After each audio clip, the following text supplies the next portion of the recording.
حضرت عبداللہ بن عمرو بن العاص رضی اللہ تعالیٰ عنہ کہتے ہیں کہ رسول اللہ صلی اللہ علیہ وسلم اپنے صحابہ کے پاس آئے۔ وہ لوگ اس وقت تقدیر کے بارے میں بحث کر رہے تھے۔ آپ صلی اللہ علیہ وسلم کا چہرہ مبارک سخت غصہ کی وجہ سے سرخ ہو گیا، گویا کہ آپ کے چہرے پر انار کے دانے نچوڑ دیے گئے ہوں۔ آپ صلی اللہ علیہ وسلم نے فرمایا، کیا تمہیں اسی کا حکم دیا گیا ہے یا تم اسی لیے پیدا کیے گئے ہو؟ قرآن کے بعض حصہ کو بعض حصہ سے ٹکرا رہے ہو، اسی وجہ سے تم سے پہلی امتیں ہلاک ہوئی ہیں۔ عبداللہ بن عمرو رضی اللہ تعالیٰ عنہ کا بیان ہے کہ میں نے کبھی بھی آپ صلی اللہ علیہ وسلم کی مجلس سے غیر حاضر ہونے کی ایسی خواہش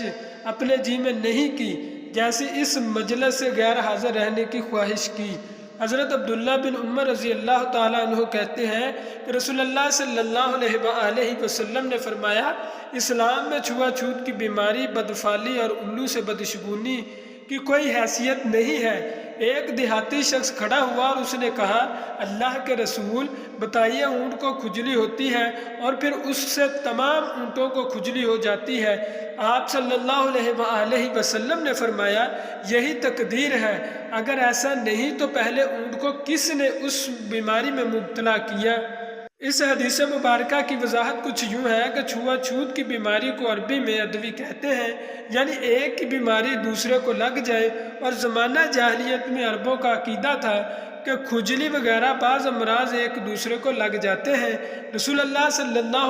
علیہ وسلم نے اس عقیدہ کو باطل قرار دیا اور فرمایا کہ یہ تقدیر سے ہے، جیسے پہلے اونٹ کو کسی کی کھجلی نہیں لگی بلکہ یہ تقدیر الہی ہے، اسی طرح اور اونٹوں کی کھجلی بھی ہے۔ طیرت بدفعلی اور بدشگونی کو کہتے ہیں، جیسے عورتیں کہتی ہیں کہ یہ کپڑا میں نے کس منحوس کے قدم سے لگایا کہ تمام ہی نہیں ہوتا، یا گھر سے نکلے اور بلی سامنے آ گئی، یا کسی نے چھینک دیا تو بیٹھ گئے، یا کوئی چڑیا آگے سے گزر گئی تو اب اگر جائیں گے تو کام نہ ہوگا۔ اس اعتقاد کو بھی نبی اکرم صلی اللہ علیہ وسلم نے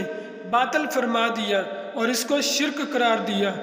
ایک معروف و مشہور جانور ہے جسے الو کہتے ہیں، عرب اس سے بدفعلی لیتے تھے، اور کفار و مشرکین کا آج بھی عقیدہ ہے کہ وہ جہاں بولتا ہے وہ گھر ویران اور برباد ہو جاتا ہے، اور بعض عربوں نے سمجھ رکھا تھا کہ میت کی ہڈیاں سڑ کر الو بن جاتی ہیں۔ یہ تفسیر اکثر علماء نے کی ہے، غرض جاہل لوگ جو ان چیزوں کو خیر و شر کا مصدر و منبع جانتے تھے، رسول اللہ صلی اللہ